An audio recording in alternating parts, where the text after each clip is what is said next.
Hi partner, golden point 6. சரி, ப்ராஃபிட்டோ லாஸோ கண்டுபிடிச்சாச்சு. அதை எப்படி அக்கௌண்ட்ல எழுதுறது? இது சிம்பிள். ப்ராஃபிட் வந்தா டிசீஸ்டு பார்ட்னர்ஸ் அக்கௌண்ட் கிரெடிட் எப்பயும் போல. சப்போஸ் லாஸ் வந்தா டிசீஸ்டு பார்ட்னர்ஸ் அக்கௌண்ட் டெபிட். இதை மைண்ட்ல வச்சுக்கோ முதல்ல. அடுத்தது எந்த அக்கௌண்ட் எழுதுறது? இப்போ ப்ராஃபிட் வந்தா டிசீஸ்டு பார்ட்னர்ஸ் அக்கௌண்ட் கிரெடிட் எழுதியாச்சு. Profit and loss account suspense account. இவ்வளவுதான். ப்ராஃபிட் அண்ட் லாஸ் சஸ்பென்ஸ் அக்கௌண்ட்ல டெபிட் எழுது. இயர் எண்டில் ப்ராஃபிட் அண்ட் லாஸ் அக்கௌண்ட் எழுதி அதை க்ளோஸ் பண்ணிக்கலாம். இது சிம்பிள். எப்போ சார்? பொதுவா நமக்கு சொன்ன மாதிரி XYZ X எக்ஸ்பயர்டு இவங்க ரேஷியோ சேஞ்ச் ஆகாம அப்படியே கன்டினியூ பண்றாங்கன்னா இது கரெக்ட்.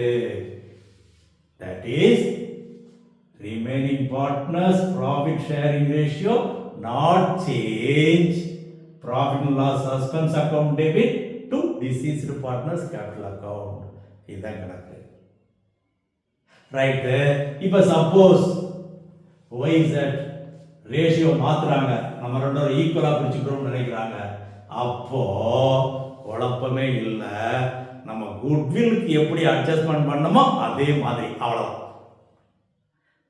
அப்ப என்ன செய்யறது? கெய்னிங். ஒவ்வொருத்தரும் எவ்வளவு கெயின் பண்றாங்கன்னு பார்க்கணும். அப்போ ஈக்குவல்னா 1/2 1/2. அப்ப அத 3/6 3/6 சொல்லலாம்.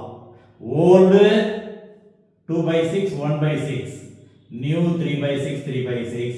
அப்ப இவருக்கு 1/6 கூடி இருக்கு, இவருக்கு 2/6 கூடி இருக்கு. தென் கெய்னிங் 1:2. அப்ப நம்ம குட்வில்ல சொன்ன மாதிரி gained partner capital account should be debited to deceased partners capital account. ஏன்னா அவருடைய ஷேரத்தை நம்ம எடுத்துக்கிறோம். அந்த மாதிரி in gaining ratio முக்கியமானது. சப்போஸ் 30,000 ப்ராஃபிட் ரிசல்ட் புரியுதுன்னு சொன்னா அப்ப இங்க வந்து அப்படியே 30,000 எழுதிடலாம். இங்க வரும்போது அந்த அட்ஜஸ்ட்மெண்ட் 30,000ல இவருக்கு 3/6. அப்போ Z 3/6 15,000. இத XY கெயின் ரேஷியோல 1:2. அப்ப இந்த 15,000 5,000 10,000 பிரிச்சிடணும். இது ஏன் சார்? இப்பே பிரிக்கலனா அது ப்ராஃபிட் அண்ட் லாஸ் அக்கவுண்ட்ல போய் நிற்கும். அது என்ன ஆகும்? இந்த ரேஷியோல வந்துடும், அவங்களுக்கு ஈக்குவலா வந்துடும். ஏன்னா ரிமைனிங் ஷேர் இன்னும் வந்து ஈக்குவலா தானே பிரிக்கிறாங்க. அப்போ இந்த 15,000 ஆளுக்கு 7,500 வந்துடும். அப்போ பாதி போறோம். அதனால if the profit sharing ratio change, that is gained partners capital account debit to deceased partner capital account. இங்க நமக்கு வந்து ரெண்டு பேருமே ரேஷியோ மாறும்போது மாறாங்க, பார்த்துக்கோ.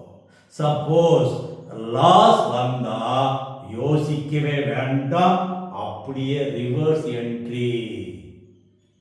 முதல்ல சொன்னேன், கெயின் வந்தா deceased partners capital account credit, loss வந்தா deceased partners capital account debit.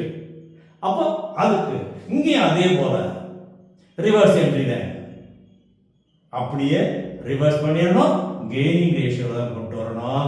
Okay, இதை கவனமா செஞ்சுக்கோ. இது சம்பந்தமா கோல்டன் டிப் 3 and 9 தெளிவா சொல்லியிருக்கோம். லாஸ் வந்தா எப்படிங்கிறதே அதை சொல்லியிருக்கு. அதை கவனமா பார்த்துக்கோ. ஓகே, பாய்.